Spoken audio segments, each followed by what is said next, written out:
안녕하세요. 저는 40대 여자입니다. 저는 결혼한 지 10년 정도가 되었어요. 나름 지금까지 별탈 없이 잘 살았다고 생각했는데, 최근에 아주 말도 안 되는 일을 겪고 이렇게 사연까지 보내게 됐네요. 여러분은 믿고 존경하던 사람에게 뒤통수를 맞아본 적 있으세요? 제가 최근에 딱 그런 일을 당했습니다. 얼마나 말이 안 되는지 여러분이 한번 들어보시고 제가 얼마나 기가 막히고 원통할지 공감해 주세요. 저는 아들만 둘인 집안의 둘째 며느리입니다. 남편과는 연애 결혼을 했어요.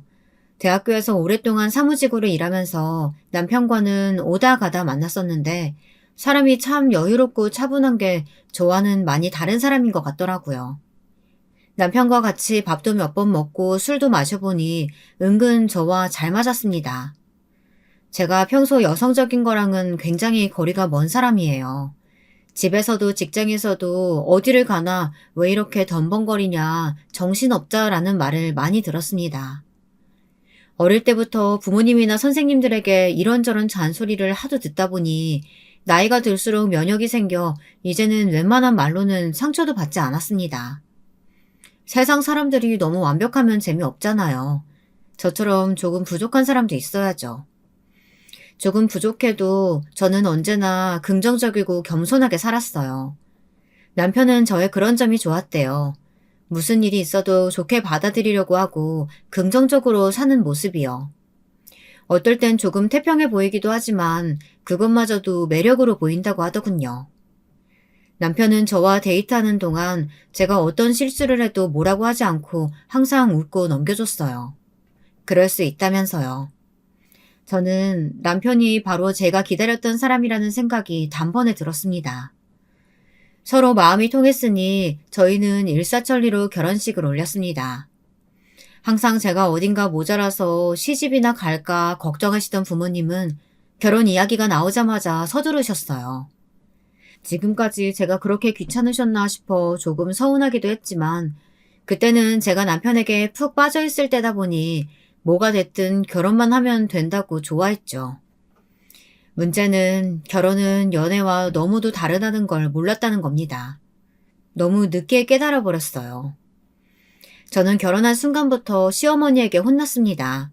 사실 혼났다기보단 그냥 매일 구박을 받았다는 표현이 더 정확할지도 모르겠습니다. 뭘 그렇게 혼났냐고요? 말하려면 끝도 없어요. 한여름에 퇴근하고 바로 시댁에 갔는데 샌들을 벗고 시댁에 들어갔더니 시댁에 오면서 예의도 없이 양말도 안 신고 왔다고 호통을 치시더라고요. 그뿐만이 아니었어요. 항상 제가 산 물건은 마음에 들어하지 않으셨습니다. 과일을 사가면 먹지도 않는 싼 거를 사왔네. 지나가다 예뻐서 옷이나 화장품을 사가면 돈을 허투루 쓴다면서 그래서 언제 돈을 모으겠냐고 하셨어요. 어머님도 참 사다 드릴 때마다 그렇게 뭐라고 하시면 저 다음부터는 정말 아무것도 안 사올 거예요. 뭐야? 네가 애초에 내 마음에 쏙 드는 걸 사면 되잖아. 저도 나름 잘하려고 한 일인데 매일같이 구박을 당하다 보면 당연히 의기소침해지죠. 하지만 일일이 말해봐야 뭐 하겠어요. 고지식한 시어머니의 시집살이일 뿐인데요. 말 그대로 며느리는 뭐래도 미우니 그냥 생트집을 잡으신 거죠. 그나마 다행인 건 시어머니가 도가 지나치게 구실 때마다 남편은 제 편을 들어줬다는 거예요. 아, 어머니, 며느리도 남의 집 귀한 자식인데 그렇게 멋대로 구시지 좀 마세요. 아, 제가 이 사람 보기 민망해 죽겠어요. 아이고, 장가 좀 갔다고 지 마누라 편드는 것 좀 봐. 이래서 첫째, 둘째 차이 나는 거라니까. 네 형 봐라. 내가 네 형수한테 무슨 말을 해도 나한테 한 번 혼수 둔 적이 없어. 저희 시부모님은 친정부모님보다 연세가 좀 많으세요. 남편이 바로 위로 아주버님과 나이 차이가 좀 많이 나거든요. 아주버님은 일찍 결혼해 형님과 함께 시부모님을 모시고 시댁에 같이 살고 계셨습니다. 저는 간혹 보면 세상에 저희 형님 같은 분이 어디 계실까 싶어요. 저는 잠깐 봐도 너무 힘들기만 한 시어머니와 매일 살 비비며 함께 사는 거니까요. 그때까지만 해도 저는 저희 형님을 가장 존경하고 대단한 분이라고 생각했어요. 형님은 거의 철인 같았거든요. 형님은 결혼해서 지금까지 대학병원에서 간호사로 3교대 근무를 하시면서 시부모님까지 모시고 사셨어요. 물론 그럴 수도 있죠. 그런데 저희 시댁 상황이 그렇게 평범하지만은 않았어요. 시어머니도 시어머니지만 아주버님이 아주 개차반이에요. 도대체 어쩌다 두 분이 결혼하셨는진 몰라도 형님에 비하면 아주버님은 부족해도 너무 부족했습니다.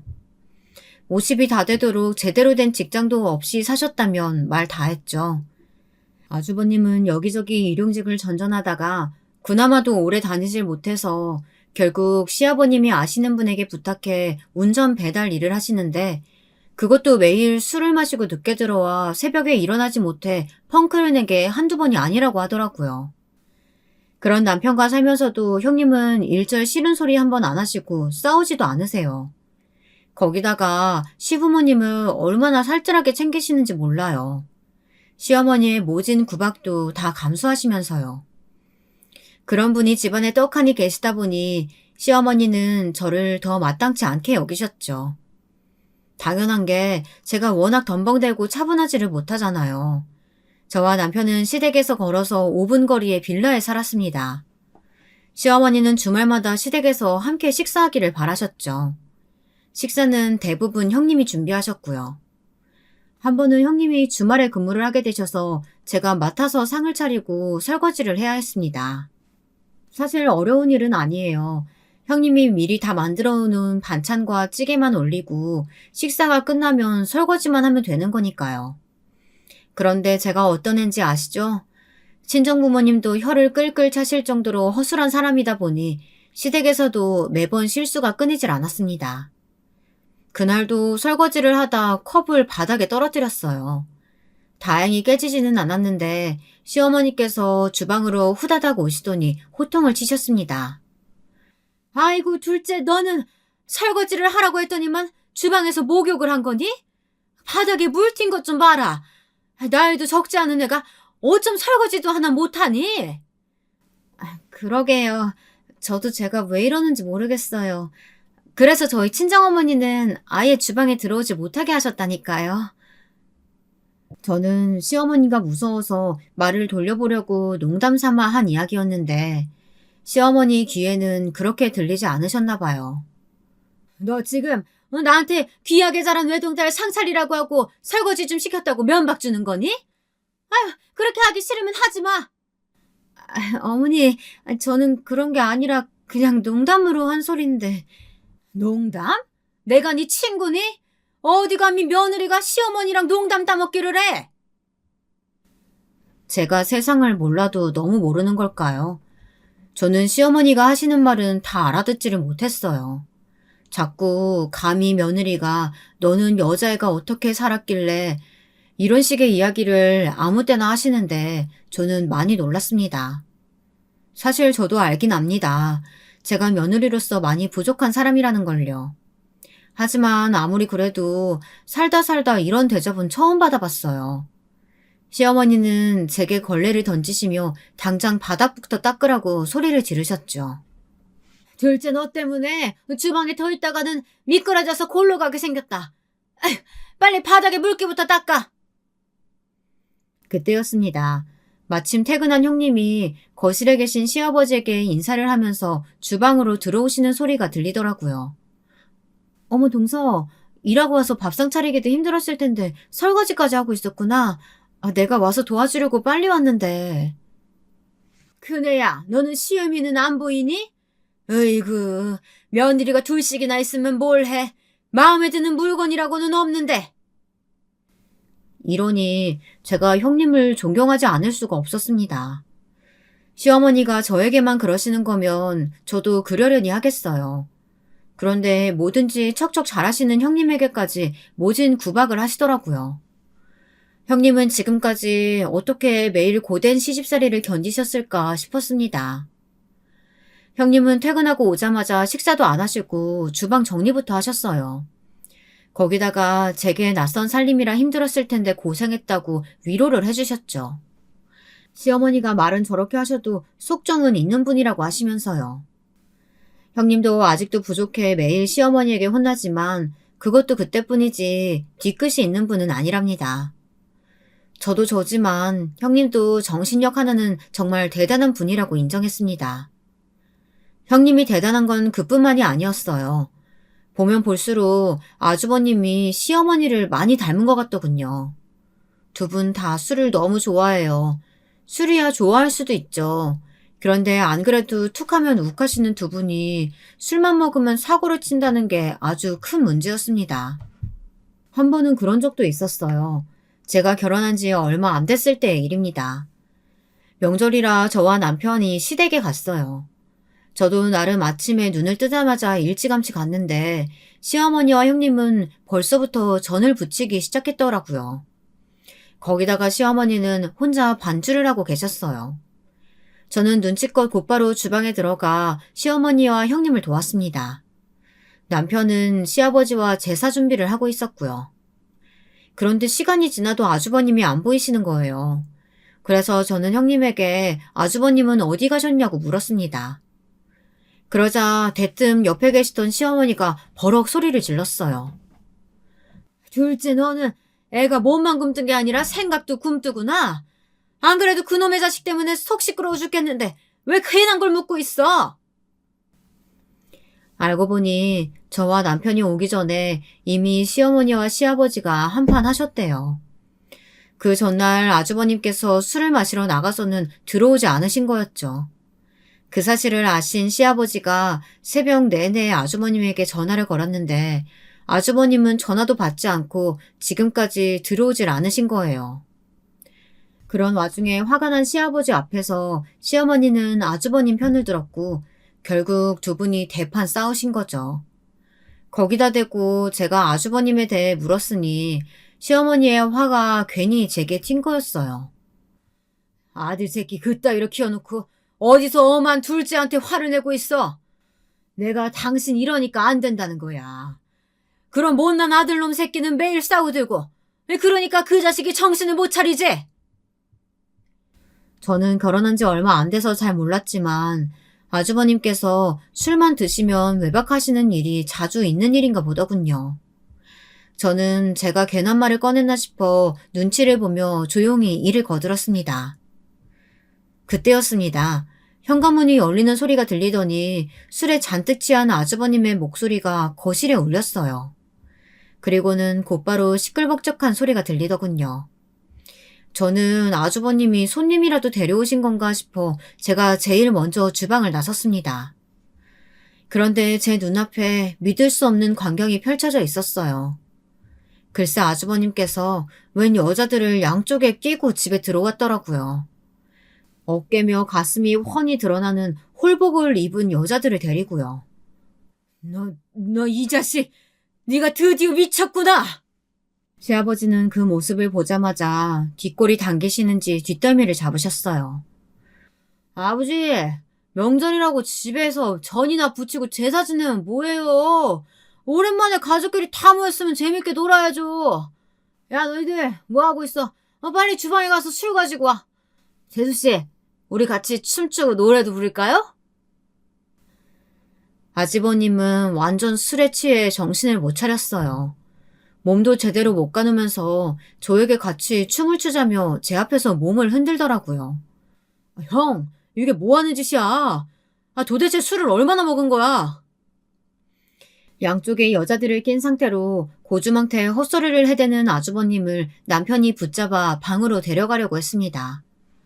그런데 그때 시아버지께서 아주버님에게 달려들어 뺨을 찰싹 소리나게 갈기셨어요.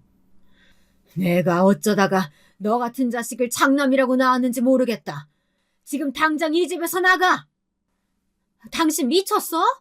그렇다고 애를 왜 때려? 너희들 뭐하고 있니?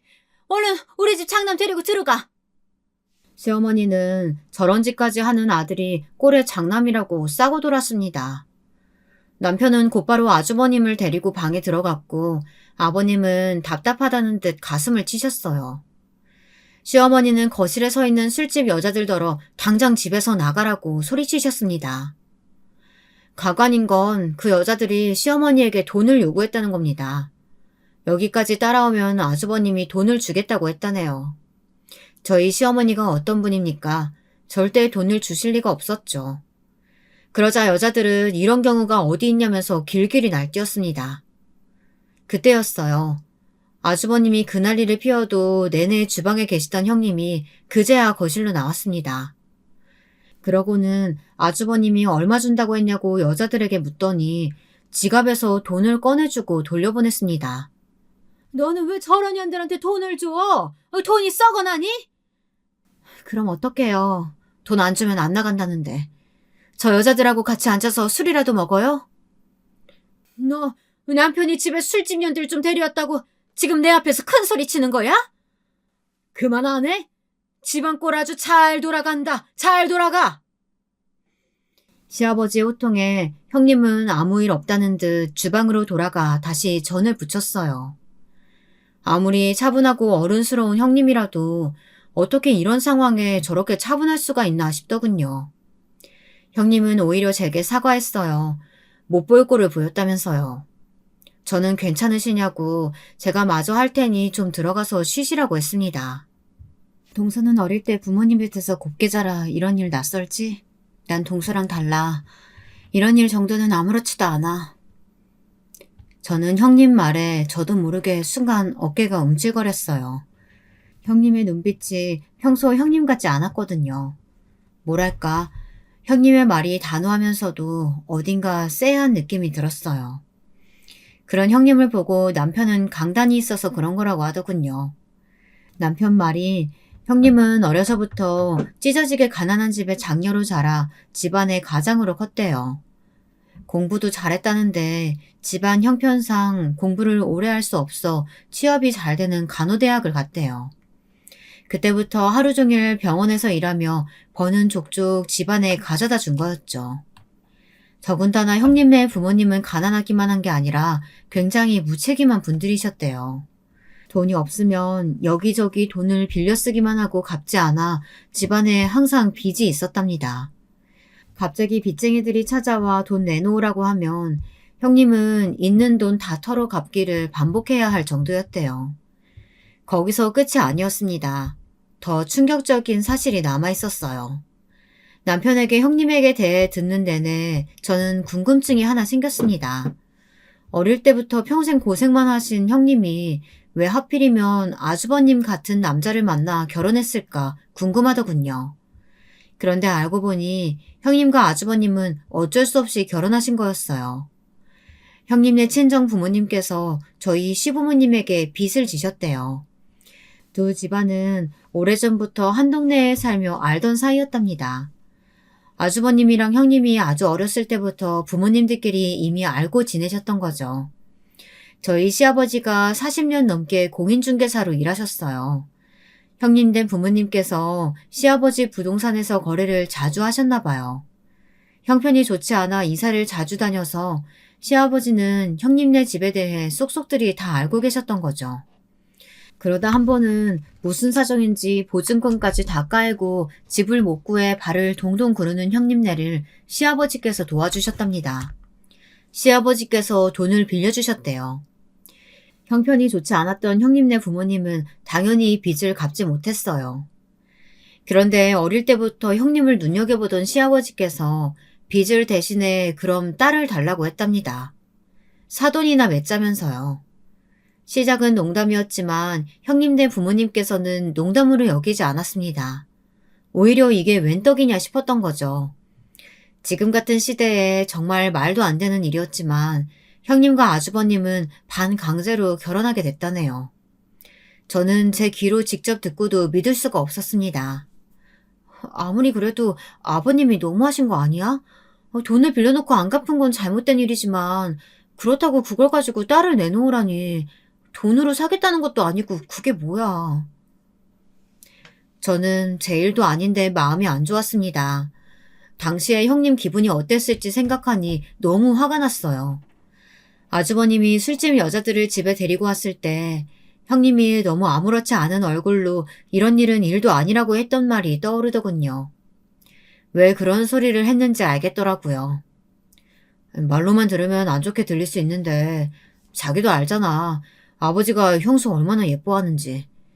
그리고 형수도 가난한 친정에서 평생 호구로 사는 것보다야 우리 집 며느리로 사는 게 훨씬 낫지. 그거야 자기 생각이지. 딱 보면 몰라? 아버님이야 아주버님이 집안에 사고 뭉치니까 그렇게 해서라도 장가 보내려고 하신 거잖아. 거기다 시아버지만 잘해주시면 뭘 해. 어머님 시집살이가 장난이 아닌데. 물론 남편 말이 다 틀린 건 아니라고 생각해요. 언제 끝날지 모르는 가난 속에서 일만 하는 것보다야 시댁이라는 든든한 울타리 안에 있는 게 낫기는 하죠. 하지만 아무리 그래도 개차반 같은 남편의 지독한 시어머니까지 감수하면서 사는 건 쉽지 않을 것 같았습니다.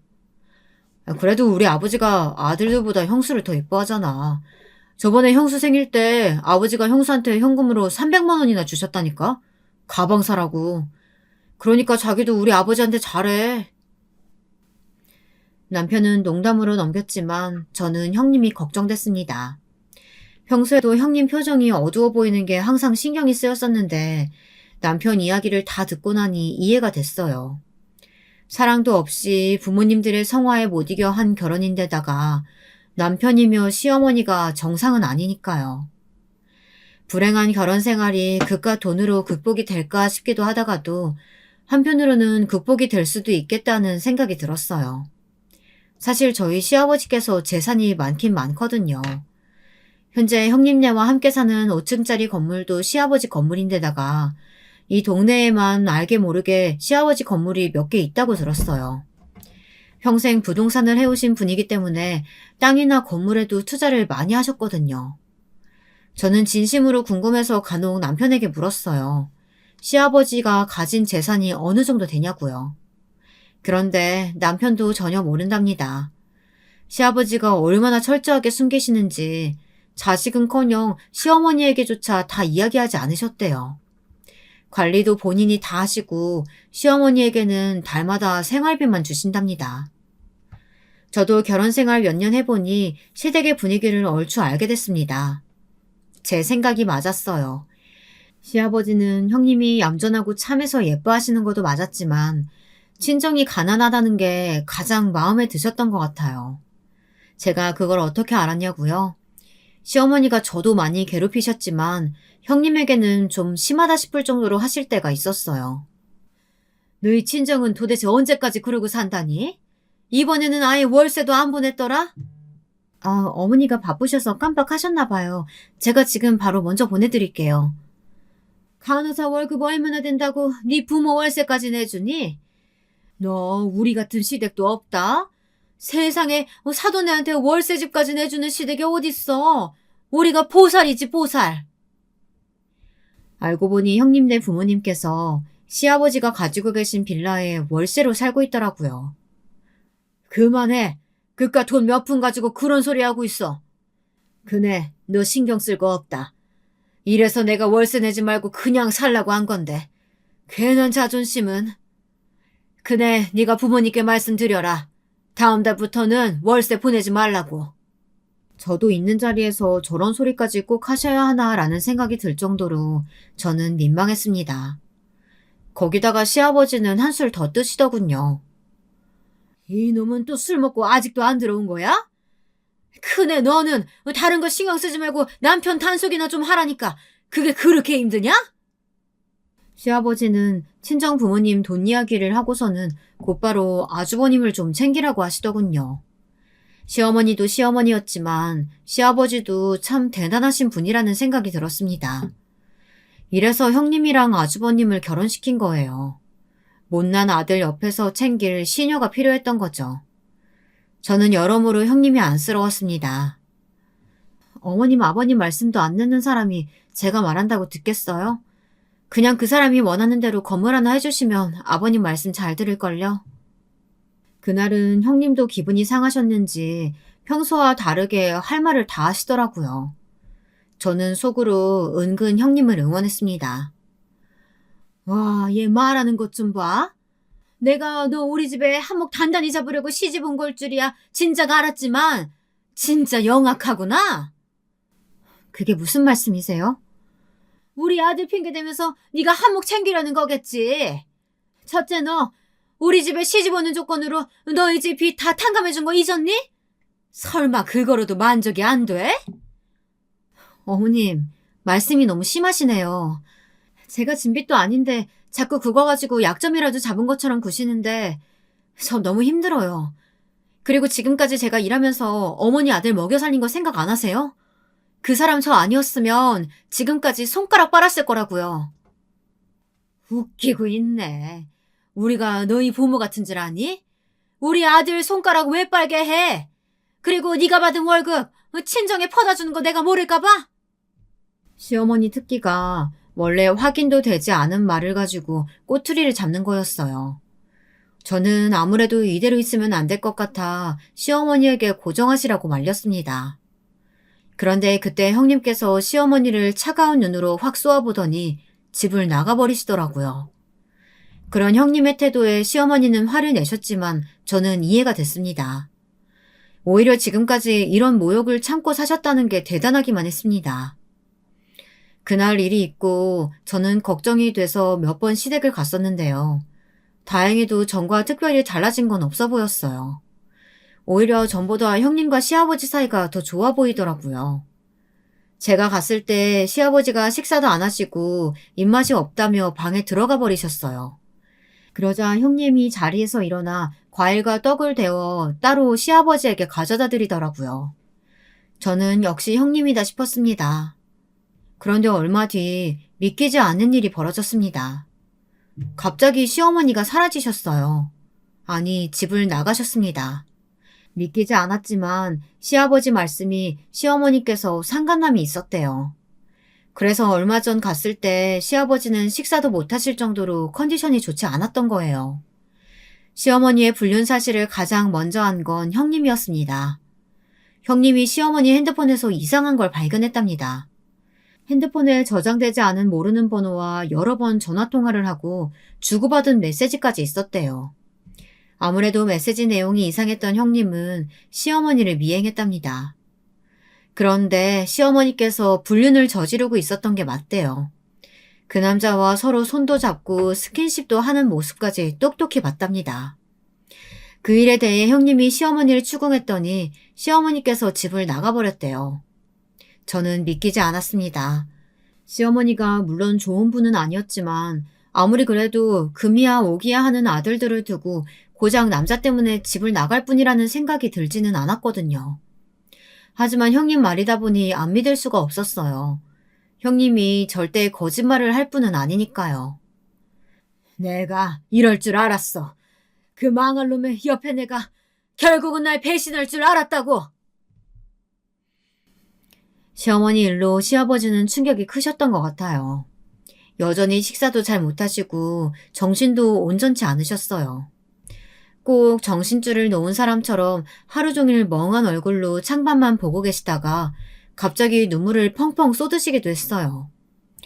저와 남편 그리고 형님까지 걱정이 이만저만이 아니었습니다. 그런데 아주버님은 아직도 정신을 못 차리고 이상한 소리를 하셨어요. 고민할 게 뭐 있어? 다 늙어서 남자한테 미쳐서 집 나간 엄마 걱정해봐야 뭐해. 돈 가지고 도망갔으니까 당연히 신고부터 해야지. 시어머니가 사라지시고 시아버지 통장도 같이 사라졌어요. 시어머니가 가져갔다는 증거는 없었지만 멀쩡히 있던 통장이 그맘때 사라졌으니 시어머니가 가지고 집을 나간 거라 저희 모두 확신했습니다. 통장에 있는 돈이래 봐야 몇 천만 원인데 그거 가지고 엄마를 경찰에 신고해? 못할 건 또 뭐야? 어디 할 짓이 없어서 할머니가 바람을 피우기를. 그때까지도 저희는 시어머니가 정말 상간남과 집을 나갔나 보다 했어요. 시아버지도 형님도 너무 확실하게 얘기했으니까요. 사실 솔직하게 말하자면 저도 평소 시어머니를 별로 좋아하지도 신용하지도 않다 보니 들리는 대로 믿었던 것 같아요. 거기다가 정말 이상했던 건 형님이었어요. 갑자기 형님이 일을 그만뒀습니다. 조카가 태어났을 때도 학교에 들어갔을 때도 형님은 꼭 수간호사가 되겠다며 일을 그만두지 않았대요. 그런데 시어머니가 집을 나가자마자 일을 그만뒀어요. 저는 아무래도 형님에게 제가 모르는 일이 있는 건 아닌가 싶어 걱정됐습니다. 그래서 여러 번 물었어요. 무슨 일이 있는 건 아니냐고요. 혹시 제가 도울 일이 있다면 돕겠다고도 했습니다. 그런데 형님 말이 시아버지가 아무래도 걱정돼서 형님이라도 곁에 있어드려야 할 것 같다고 하더라고요. 저는 티는 내지 않았지만 사실 많이 놀랐어요. 형님과 시아버지의 사이가 좋다는 건 예전부터 알고 있었지만 형님이 이 정도로 깊게 생각하고 계실지는 몰랐거든요. 자신의 생활까지 다 내려놓으면서까지요. 그러던 어느 날이었습니다. 그날은 제가 퇴근하고 오는 길에 과일을 너무 많이 사서 형님네랑 나눠 먹을까 싶어 전해드리려고 잠깐 시댁에 들렸습니다. 그런데 현관 앞에 아주버님이 서서 주변을 두리번거리고 계시더라고요. 저는 무슨 일인가 싶어 아주버님에게 왜 나와 계시냐고 물었습니다. 재수씨, 혹시 오는 길에 와이프랑 아버지 못 봤어요? 분명 금방 나간 것 같은데. 어디로 사라졌는지를 모르겠네. 아주버님은 뜬금없이 형님과 시아버지를 찾으셨습니다. 제가 오는 길에 보지 못했다고 하자 아주버님께선 갑자기 땅바닥을 발로 쿵 차며 소리를 지르더라고요. 아이, 미치겠네. 도대체 매일 밤 둘이 어디 가는 거야? 아주버님 말에 놀라 저는 그게 무슨 말이냐고 물었습니다. 그러자 돌아오는 아주버님의 말이 아주 기가 찼습니다. 글쎄 형님께서 일을 그만두시고 난 이후 집안에 이상한 일이 한두 가지가 아니랍니다. 분명한 건 형님이 시아버지랑 자꾸만 어디론가 사라진대요. 처음엔 저녁에 함께 산책 다녀온다며 하루 이틀 나가더니 요즘은 밤낮 할 것 없이 수시로 둘이 나가 한참이 지나서야 온답니다.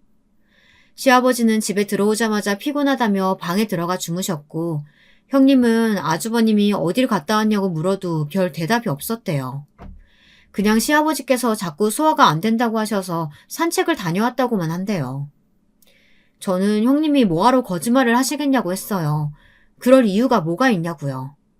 그러자 아주버님은 그냥 넘어갈 일이 아니랍니다. 분명 두 사람 사이에 우리가 모르는 비밀이 있다고요. 거기다가 시아버님이 요즘 너무 이상해지셨대요. 매일 방에만 계시면서 나오지도 않고 가끔 보면 한 얘기 또 하고 또 하고를 반복하신답니다. 저는 아주버님이 이상한 소리 하시는 거라고 생각했어요. 만약 정말로 시아버님에게 무슨 일이 있는 거라면 형님이 제게 말하지 않았을 리가 없으니까요. 아주버님 또 술 드셨어요? 형님이 매일 아버님 모시고 산책 다녀오시면 고맙다고 해야죠. 의심하시면 돼요. 저는 아주버님이 또 술에 취해 술주정하는구나 싶었습니다. 도대체 형님 같은 며느리가 어디 있다고 복에 겨운 줄도 모르고 저러나 싶어서요. 내 얘기가 믿기지 않으면 제수씨가 내일부터 집에 와서 한번 확인해봐요. 매일 밤에 둘이 사라진다니까요. 아주버님이 자신을 믿어달라며 저렇게까지 흥분한 모습은 저도 처음이라 신경이 쓰이긴 했습니다. 저는 집에 돌아가 남편과 상의했어요. 그런데 역시나 남편도 아주버님을 믿지 못했습니다. 안 그래도 요즘 아버지 상태 안 좋아서 형수가 혼자 아버지 돌보느라 고생하는데 형은 왜 아직도 정신을 못 차리는 거야? 그럴 시간에 형수나 좀 도와주지. 남편은 형님에게 미안하다면서 앞으로는 우리가 조금 더 시아버지를 챙기자고 하더군요. 정작 자신도 아들인데 형님만 너무 믿고 있었다고요. 듣고 보니 남편 말이 맞았어요. 형님께서 평생 열심히 해온 병원 일까지 그만두고 시아버지를 돌보고 계신데 저희도 가만히 있을 수는 없었습니다. 첫째고 둘째고 다 같은 자식이고 며느리인데 저도 시아버지를 좀 챙겨드려야겠다 싶었습니다. 저는 퇴근길마다 시댁에 자주 들렸어요. 없는 솜씨지만 반찬도 해서 가져다 드리고 시아버지가 좋아하시는 과일이란 간식도 사서 자주 들렸습니다. 그런데 아주버님 말이 맞았어요. 그 늦은 시간에 정말 형님과 시아버지는 집에 안 계셨습니다. 하루 이틀은 저도 잠깐 산책하셨나 보다 했는데 일주일이 넘어가니 이상하긴 하더군요. 저는 남편에게 이야기했습니다. 아주버님에 이어 저까지 같은 이야기를 하니 남편도 이상하다 싶었는지 내일은 함께 가보자고 하더군요. 저희는 다음 날 바로 비슷한 시간에 시댁에 갔습니다. 역시나 집안 불이 다 꺼져 있었어요. 남편과 저는 이상해서 곧바로 아주버님과 형님에게 전화를 걸었어요. 그런데 아무도 전화를 안 받더군요. 남편과 저는 그대로 집을 나왔습니다. 그때였습니다. 계단 아래쪽에서 익숙한 목소리가 들렸어요. 뭔가 아이처럼 웅얼거리는 소리 같긴 했지만 분명 시아버지의 목소리였습니다. 저와 남편은 놀라 소리가 나는 쪽으로 따라 내려갔어요. 그런데 누군가 지하실 쪽으로 내려가는 인기척이 났습니다. 아무래도 아버지랑 형수가 지하실에 있는 것 같은데? 지하실? 형님이 아버님이랑 둘이 지하실에 왜 가겠어? 거기서 뭐 할 게 있다고. 저와 남편은 뭔가 불길했습니다. 아주버님 말대로 시아버지와 형님 사이에 뭔가 있다는 느낌이 들었거든요. 저희 두 사람은 세차게 뛰어대는 심장을 부여잡으며 지하실로 향했습니다. 지하실 한편에 작은 창고가 있었는데 그 안에 누가 있는지 살짝 불이 켜진 게 보이더라고요. 저와 남편은 창고로 다가갔습니다. 조심스레 문을 열고 안을 확인했더니 불만 켜져 있고 창고 안에는 아무도 없더군요. 분명 이상했습니다. 시아버지가 지하로 내려가는 걸 분명 봤는데 도대체 어디로 사라졌는지 감쪽같이 안 보이더라고요. 그 순간 이상한 점 하나가 눈에 띄었습니다. 창고 벽에 커다란 책장이 하나 있었어요. 이것저것 낡은 공구들이 아무렇게나 어질러져 있는데 그 옆으로 작은 틈이 보이더라고요. 저는 혹시나 하는 마음에 그 틈에 손을 넣어 당겼습니다.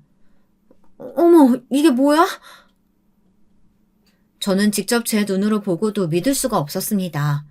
글쎄 책장이 문처럼 열리더라고요. 그리고 그 뒤에 펼쳐진 광경은 정말 경악 그 자체였습니다. 창고 안 비밀의 벽 뒤에는 말도 안 되게 커다란 금고가 있었어요. 그 안에 있는 건 금고뿐이 아니었습니다. 저희가 애타게 찾던 시아버지와 형님이 바로 거기에 있었어요. 저와 남편도 당연히 놀랐지만 저희 두 사람의 등장에 가장 놀란 건 다름 아닌 형님 같았습니다. 동서, 여길 어떻게 찾았어? 활짝 열린 금고 안에는 현금이 다발로 높게 쌓여져 있었고 땅 문서와 매매 계약서 그리고 금두꺼비까지 있었습니다. 재벌들이 집에 금고를 숨겨두고 현금이나 금괴를 숨겨둔다는 이야기는 드라마 속에나 나오는 건 줄 알았는데 실제로 제 두 눈으로 확인해 보니 보고도 믿기지가 않더군요. 여기서 끝이 아니었습니다. 더 믿기지 않는 광경은 시아버지였어요. 이렇게까지 꽁꽁 자신의 재산을 숨겨둘 정도로 치밀하신 분이 형님에게 금고를 열어주었다는 것도 이상하지만 아버지의 행색 또한 이상했습니다. 저와 남편이 창고에 나타났는데도 전혀 신경 쓰지 않으시고 금고 옆에 작은 테이블에 앉아 크림빵을 입 주변에 다 묻히시고는 드시고 계셨어요. 그리고 우유 옆에 무슨 약인지 모를 약들이 놓여 있었습니다. 아버지, 여기 뭐야? 여기서 왜 이러고 있어? 크림빵 먹고 있지. 에이, 방해하지 마. 나 크림빵이랑 우유 먹고 얌전히 약 먹어야 우리 엄마가 상 준다고 했어. 아주버님 말이 맞았습니다. 시아버지의 상태가 이상했어요. 저는 시아버지의 모습에 놀라 어안이 벙벙해 말이 나오질 않았습니다. 아버지, 그게 무슨 소리야? 엄마라니. 여기 할머니가 어디 있다 그래? 저기 우리 엄마 있잖아. 엄마, 나 이제 약 먹을게요. 약 잘 먹으면 바로 상 줘야 돼요. 시아버지의 손짓과 말에 저와 남편은 동시에 형님의 얼굴을 쏘아보았습니다. 그러자 형님은 당황해서 어쩔 줄 모르더군요. 그러더니 한다는 말이 가관이었어요. 어떻게든 저희를 설득하려고 했지만 하나도 믿기지 않았습니다. 저는 우선 아버님이 드시려고 하는 약부터 빼앗았어요. 시아버지는 약을 달라고 제게 소리를 쳤습니다. 약 안 먹으면 상을 받을 수 없다고 울고불고 하셨죠. 저는 단호하게 약을 주머니에 챙겼습니다. 지금 눈앞에 펼쳐진 이 상황이 도대체 어떤 상황인지 알아야 하니까요. 동서 서방님, 날 왜 그런 눈빛으로 봐요? 내가 설마 정신이 성치도 않은 아버님 재산 노리고 몰래 금고라도 열었을까봐 그래요? 그럼 이게 무슨 상황인데요? 아버님 저지경 되실 때까지 왜 우리한테 말 안 했어요? 아버님이 치매기 있으신 건 맞는데 아버님이 나한테 비밀로 해달라고 했어. 아버님 성격 알잖아. 자존심 무지 강하신 거. 어머님 일도 있었는데 아들들한테 또 상처 주기 싫으시다면서 당분간 비밀로 해달라고 하셨어. 처음엔 저도 남편도 형님 말에 깜빡 속아 넘어갈 뻔했습니다. 그럴 만한 게 평소 형님이 시부모님께 워낙 잘했어야 말이죠. 그런데 다음날 바로 모든 진실은 밝혀졌습니다. 형님이 시아버지에게 밤마다 먹인 약에 대해 알게 되자 모든 비밀의 실타래가 풀렸어요. 그 약봉지에 적혀있던 약국 번호로 전화를 했는데 글쎄 그게 약국 전화번호가 아니더라고요. 집에서 멀지 않은 곳에 위치한 정신병원이었습니다. 저와 남편은 곧바로 그 병원으로 찾아갔어요. 그리고 병원 관계자에게 상황을 설명했죠. 치매 증상이 있으신 시아버지께서 여기서 지어주신 이 약을 먹고 계셨다고요. 그러자 그 정신병원에 근무하는 약사가 너무 놀라더군요. 절대 그럴 리가 없는데 어떻게 그런 일이 일어날 수 있냐고요. 그리고 지금 당장 못 드시게 하시고 바로 병원부터 가서 담당의에게 이야기하라고 했습니다. 약사 말이 이 약은 이 병원에 있는 알코올 중독 환자들에게만 처방된 약인데 도대체 어디서 구한 거냐고 따져 묻더라고요. 병원 특성상 약물이 외부로 유출됐을 리 없다고요. 저희도 답답해 미칠 노릇이었습니다. 시아버지가 치매 증상이 있기는 해도 여긴 알코올 중독 전문 정신병원인데 여기서 약을 지었을까 싶어서요. 약사는 곧바로 병원 기록을 확인해 줬습니다. 그런데 시아버지가 병원에 온 기록은 없었어요. 잠시 뒤 놀랄만한 일이 벌어졌습니다. 이 약의 주인을 찾았어요. 병원 직원과 약사가 진료 기록을 보면서 중얼거리는 소리를 들었는데 그중 익숙한 이름이 들렸거든요. 바로 저희 시어머니의 이름이었습니다. 저와 남편은 놀라 곧바로 저희가 아는 이름이라고 혹시 이 병원에 계신 거냐고 물었습니다. 병원 직원은 바로 주민번호와 이름을 확인했어요. 네, 맞았습니다. 상간남과 집을 나갔다는 저희 시어머니께서 바로 이 정신병원에 계셨습니다. 저희는 직접 시어머니를 만날 때까지도 설마설마 했어요. 그런데 정말 병원 안에 저희 시어머니가 계셨습니다. 시어머니는 저희를 보자마자 눈물을 쏟았어요. 왜 이제야 왔냐고요. 바짝 말라 엉망이 된 시어머니의 얼굴을 보는데 절로 저까지도 눈물이 나더군요. 정말 몰랐습니다. 지금까지 시댁에 가까이 살면서 제가 이 정도로 가족들에게 무지했나 싶었어요. 저도 남편도 그리고 시아버지, 시어머니까지도 모두 형님을 너무 믿고 있었던 거죠. 형님 말만 믿고 있었던 자신이 너무 미웠습니다. 이야기는 이랬어요. 형님이 언제부터 이 계획을 짰는지는 모르지만 꽤 오랫동안 혼자 준비한 것 같더군요.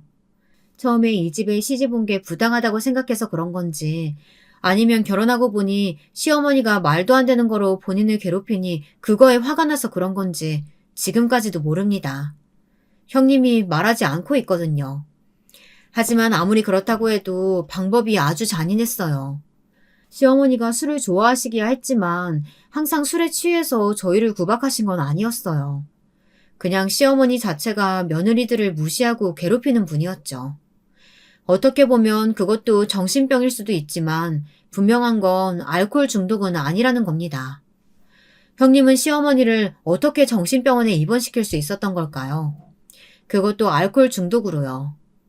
알고 보니 형님을 시어머니가 구박할 때마다 술을 먹고 자신에게 심하게 행동한 것처럼 일일이 다 녹취하고 동영상도 찍어놨더라고요. 역시나 저와 달리 철두철미한 사람이었습니다. 거기다 하루는 아예 작정하고 시어머니를 자극했답니다.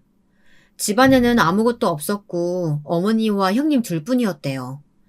주방 정리가 하나도 안 되어 있길래 시어머니가 구박을 좀 했더니 형님이 위협적인 얼굴로 달려들어 욕을 하고 시어머니를 쏘아붙였답니다.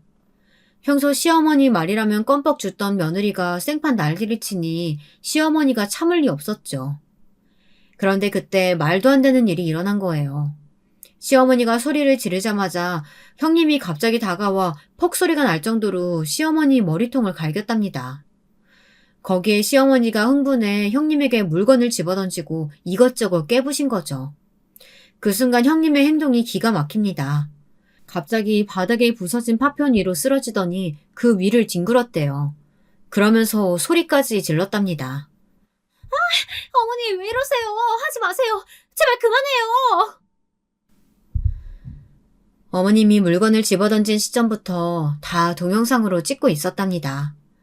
엉망이 된 바닥에서 혼자 한참을 굴렀으니 형님이 입고 있던 옷은 다 찢어지고 몸은 여기저기 상처가 났대요. 그러고는 형님이 바로 경찰에 신고한 거죠. 우리 시어머니 평소에도 술만 드시면 저한테 욕하고 때리셨어요. 근데 오늘은 정말 제가 죽을 것 같아서 안 되겠더라고요. 그래서 신고했습니다. 뭐야? 내가 술만 먹으면 너를 때렸다고? 이런 미친년을 봤나? 네가 아주 시어머니를 잡아먹으려고 작정을 했구나.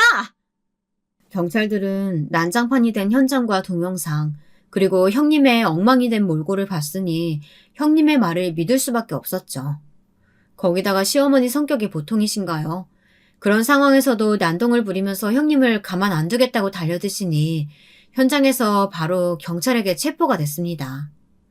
시어머니는 그 자리에서 바로 조사를 받고 정신병원에 응급 입원을 하게 된 거죠. 저와 남편은 의아했습니다. 아무리 상황이 그랬어도 그렇지 알코올 중독이 아닌데 어떻게 시어머니가 입원까지 하게 되신 건가 해서요. 그런데 더 기가 막혔던 건 조사와 검사가 다 끝나고 나서 형님이 시아버지를 모시고 와 직접 정신병원 입원 서류에 동의서를 제출했다는 겁니다. 시아버지도 시어머니와 알코올 중독 증상 때문에 힘들었다고 진술까지 했다네요. 아무리 형수가 그렇게 했어도 어떻게든 나한테 연락을 했었어야지. 저도 저였지만 남편은 충격이 컸어요. 지금까지 이런 정신 나간 여자를 믿고 부모에게 안일했었다는 게 후회가 된다면서 시어머니를 안고 주저앉아 한참을 울었습니다. 네 형수가 보통 년인 줄 알아? 네 아버지 먹는다는 그 약, 그거 내가 준 거야. 네 형수가 나한테 일주일마다 한 번씩 면회 올 테니까 미리 약 하나씩 빼돌려 놓으라고 했어. 그거 자기한테 달라고. 자기가 시키는 대로 해야 여기서 빼준다고. 세상에 이런 반전이 있을 수 있을까요? 저는 그런 여자를 지금까지 대단하다고 존경했습니다. 저는 이야기를 들으면 들을수록 믿기지 않아 입이 다물어지지 않더군요. 저와 남편은 곧바로 시어머니를 모시고 병원에서 나왔습니다. 그리고 경찰서부터 가서 사건 접수를 했어요. 아무래도 저희끼리 해결하기엔 보통 일이 아닌 것 같아서요. 그날 이후로 어떻게 됐냐고요? 매일매일 새로운 진실이 펑펑 터졌습니다. 형님은 결국 구속됐어요. 현재 구치소에 있습니다. 여러 죄목이 있었지만 가장 중요한 건 살인 미수죄였어요.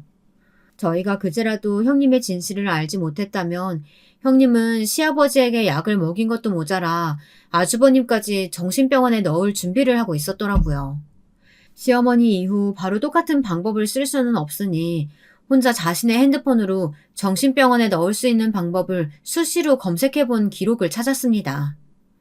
수사하다 보니 형님이 시어머니를 경찰에 신고한 시점이 바로 시아버지가 치매 진단을 받으신 직후더라고요. 형님이 간호사다 보니 시아버지께서 형님네 대학병원에 검사하러 가신 거였죠. 요즘 자꾸 깜빡하고 비밀번호 같은 것도 기억이 안 난다고요. 바로 치매 검사를 받았는데 치매 증상이 이미 시작되었다고 진단을 받아 약을 처방받았답니다.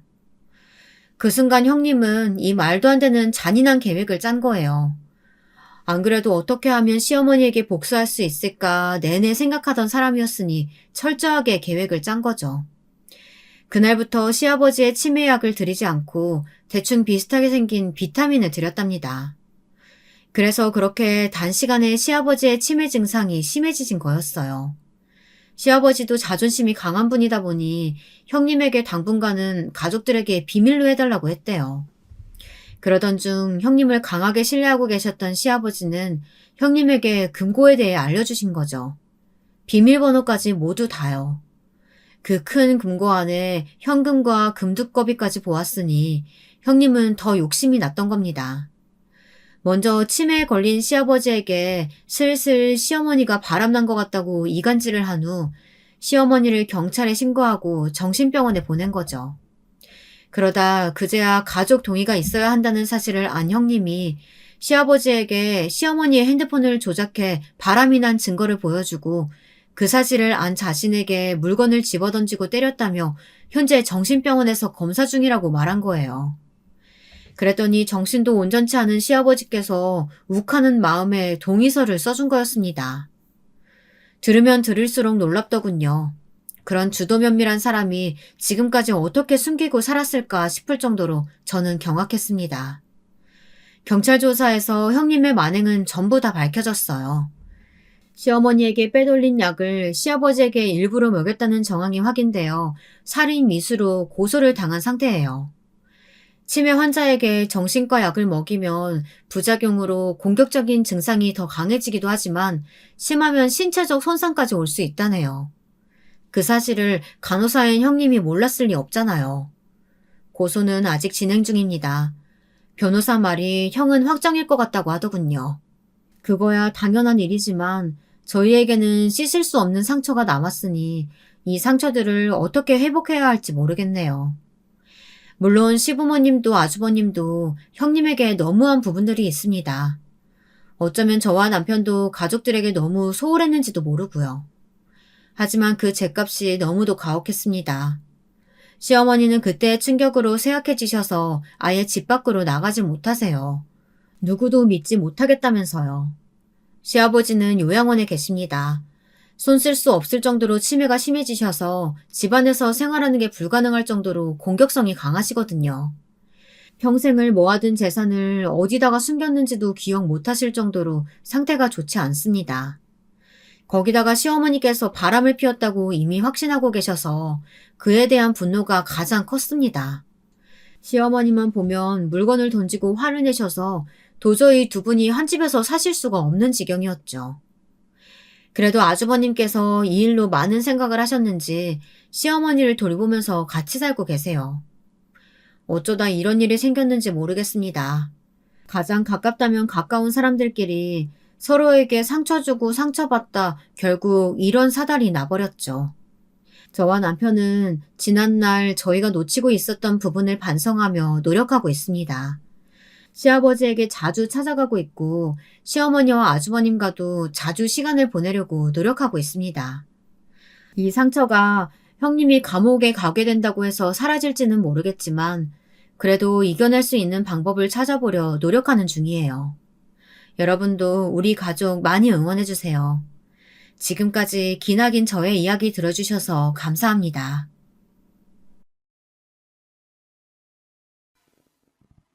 안녕하세요. 저는 청주에 사는 30대 여자입니다. 다른 곳에 사연을 보내는 것보다 제가 겪은 일을 여기에 풀면 더 많은 분들의 현명한 조언을 얻을 수 있을 것 같아 용기를 내보게 되었네요. 아마 제가 겪은 이야기 들으시면 많은 분들이 거짓말이다, 믿지 못하겠다 말씀하실 수도 있을 것 같은데요. 모두 사실입니다. 저 역시 이 일을 겪고 나선 힘들고 괴로운 시간을 보냈고 지금은 겨우 마음을 치유한 상태이고요. 딸이라 생각해 주시고 이야기 잘 들어주시면 고맙겠습니다. 덤으로 좋은 댓글도 남겨주시면 꼼꼼히 읽어보겠습니다. 저희 집은 가난했지만 행복한 집안이었습니다. 사실 가난하면 불행할 확률이 높다고들 말하잖아요. 돈이 없으니 부부간의 싸움도 많을 거고 아이들도 그 부모 아래에서 크면 행복하지 않을 거라고요. 그러나 저는 그 경우가 결코 일반적이라고 생각하지 않아요. 저는 몸이 불편하신 어머님과 혼자 외벌이를 하셨던 아버님 아래에서 오빠와 함께 지하 단칸방에 살았지만 유년 시절 소소하고 행복한 기억이 가득하니까요. 저희 어머니부터 이야기를 드리면 어머니는 하지마비로 휠체어를 타셔야 하는 분이었어요. 그래서 어렸을 땐 할머니가 와서 어머니를 돌보셨고 저희가 좀 크고 났을 땐 직접 어머니를 돌보곤 했어요. 어머니는 사실 나이에 비해 굉장히 소녀 같으신 분이었어요. 어머니와 대화를 하다 보면 부모님보다는 친구 같다는 느낌을 많이 받을 정도로요. 어머니의 휠체어를 끌고 시장에서 옷 구경하는 게 저희 모녀에겐 제일 소중한 취미이자 여가 활동이었답니다. 아버지는 택시 운전수이셨는데 택시 운전을 하시고 돌아오시면 그 힘든 와중에도 저희 먹으라고 간식거리를 하나씩 사들고 오셨어요. 겨울엔 군고구마나 붕어빵 같은 것들을 품에 안고 오셨기에 저희는 군고구마 냄새만 맡아도 아버지가 오셨다는 걸 알 수 있었죠. 그렇게 저희는 부모님의 따뜻하고 온전한 사랑을 받으며 자랐고 가난하지만 단란한 가정이었습니다. 물론 가난이 버겁지 않았던 건 아니에요. 가난으로 인해 놀림 대상이 되기도 하고 따돌림을 당하기도 했으니까요. 그중 가장 힘들었던 건 친구들의 외면이었습니다. 야, 너네 집 저기 꼭대기에 있는 집이라며? 거기 거지들만 사는 집이라던데. 너 진짜 그 집 살아? 아니야. 우리 집 거지 사는 집 아니야. 내가 맨날 쓸고 닦아서 깨끗해. 에이, 거짓말하네. 우리 엄마가 그러는데 거기는 못 사는 사람들만 사는 곳이래. 너희 집 못 살아? 아이들이 동그랗게 눈을 뜨고 순수한 얼굴로 묻는 그 말에 저는 아무런 대답도 하지 못했습니다. 창피하고 부끄러운 마음이 들어 도망치고 싶을 뿐이었죠. 그때 이런 생각이 들었어요. 왜 우리 집은 거지집이라 불리는 걸까? 우리 집도 꼭대기가 아닌 낮은 데 살면 좋을 텐데. 그럼 애들한테도 놀림받지 않을 수 있을 텐데. 그렇게 100개도 넘는 계단을 오르며 잠시 원망하는 마음이 들기도 했어요. 아이들은 일부러 저를 놀이에서 끼워주지 않기도 했고, 제가 지나가면 똑같은 옷을 입고 다닌다며 수군거리기도 했어요. 차라리 다 못 살면 그나마 나았을 텐데, 그 반에선 저만 못 사는 집 아이였으니 무리해서 따돌리기 딱 좋았을 거예요. 그래서 저는 아주 어렸을 땐 학교라는 공간을 좋아하지 않았어요. 학교에 가는 것이 무서웠고 하나도 즐겁지가 않았어요. 오늘은 안 좋은 일이 일어날까봐 때론 두렵기도 했었죠. 저희 오빠 역시 저와 사정이 다르지 않았는데요. 오빠가 만약 축구를 했다면 같이 뛰어놀면서 친구를 만들 수도 있었을 텐데 원체 뛰어노는 걸 별로 좋아하지 않는 성격이라 저처럼 친구 사귀기도 힘들어했어요. 그래서 학교만 갔다 오면 저나 오빠나 표정이 늘 시무룩해 있었죠. 그래도 집에 있다 보면 어머니와 아버지, 할머니의 사랑으로 다시 마음이 보듬어지곤 했어요. 아유, 우리 지혜. 할미가 지혜 좋아하는 전 부쳤으니 먹어봐라. 아, 해봐. 아이, 뜨거워. 뜨거워? 호호 불어줄게. 잘 먹어봐. 옳지. 아이고, 내 새끼 잘 먹네. 할머니, 이거 할머니가 만든 거예요? 맛있다. 아, 맛있어? 아, 다행이네. 할미가 또 만들어줄게. 허리가 아프신데에도 불구하고 할머니는 저희 남매 먹이겠다고 늘 뭔가를 부엌에서 만들곤 했어요. 할머니 손이 들어간 음식들은 학교 급식과는 비교도 안 될 정도로 모두 맛있었어요. 그래서 가끔은 급식 대신 할머니가 싸주신 음식들을 학교에 가져간 적이 있었는데 아이들 몇몇이 냄새를 맡고 처음으로 제자리에 몰려들었죠. 다행히 저의 왕따 생활은 그리 길어지지 않았어요. 할머니 음식이 좋은 영향을 미치기도 했고 또 제가 중학교에 입학하고 나서부턴 반 아이들이 어디 사는지로 누구를 왕따시키거나 하진 않았으니까요. 그때부턴 학교 생활에 잘 적응하게 되었고 공부도 열심히 하면서 3년을 지냈어요. 그런데 저의 개인적인 행복과는 다르게 집안에는 큰 풍파가 불어닥치게 되었습니다. 아버지가 어느 날 저희 남매까지 불러앉히고 이런 말씀을 하시더라고요. 아무래도 택시 운전수 월급으로는 자식 2명 대학 보내고 시집 장가 보내기 힘들어요. 근데 어제 만난 친구놈이 자기도 치킨 가게를 내서 성공했다고 나한테도 장사를 해보면 어떻겠냐 하더라고요. 그래서 곰곰이 생각해봤는데 가게가 차라리 안정적이고 돈도 잘 벌지 않을까 싶은데 어떨까요? 없는 살림에 대출까지 내가면서 장사를요? 여보, 장사 차리기도 쉽지만 망하기도 쉽대요. 내가 전번에 말한 영미 엄마도 미용실 차렸다 쫄딱 망해서 빚만 남았잖아요. 행여나 잘 안 돼서 빚이라도 지면 어떡해요? 우리 지금 사는 것도 팍팍한데. 아이, 그래, 장서방. 한 번만 다시 생각해보지, 그러나. 이 늙은이 생각에도 장사는 좀 그런데. 아니야, 여보, 장모님. 제가 많이 알아봤는데요. 제 친구 놈이 장사로만 몇 억을 번 놈이에요. 노하우도 잘 알고 어떻게 해야 가게가 굴러가는지도 아는 놈이에요. 제가 사정이 하도 힘들다고 하니 이번에 특별히 같이 하자고 끼워준 겁니다. 저 정말로 우리 자식들 잘 키우고 싶습니다. 장모님도 잘 모시고 싶어요. 근데 그러려면 돈이 절실합니다. 돈이 있어야 살아요. 우리도 언제까지 이 꼭대기층에 살 수는 없는 거잖아요. 저 한 번만 믿어주십시오, 네? 아버지의 말에 할머니도 엄마도 모두 어려운 얼굴이 되셨습니다. 아버지가 이렇게 뭔가를 간절하게 말씀해 보신 적이 없으셨거든요. 저도 아버지의 그런 표정은 처음 보았고요. 결국 어머니가 허락을 해주신 건지 아버지는 그 후로부터 새벽같이 출근해 장사 준비를 하기 시작하셨어요. 아버지가 시작하신 치킨 가게는 다른 집보다 조금 저렴한 가격에 치킨을 파는 프랜차이즈 가게였는데요. 처음에는 아버지가 가게를 하신다니 신이 나기도 하고 어린 나이에 설레기도 하여 친구들을 데리고 자주 놀러 갔습니다. 사람 쓰는 비용이 부담되실 것 같아 가게 일도 도와드렸고요. 아버지도 저희가 올 때마다 환한 얼굴로 반겨주셨죠. 아유, 우리 지혜 또 왔어? 잘 왔어. 지혜 친구들도 왔네. 아저씨가 치킨 한 마리 튀겨줄 테니까 저기 시원한 데 앉아라. 네, 고맙습니다, 아저씨. 잘 먹을게요. 근데 그렇게 반겨주셨던 아빠의 얼굴이 어느샌가부터 안 좋아지기 시작하더라고요. 그때가 가게를 시작한 지 반년 정도 됐을 무렵이에요.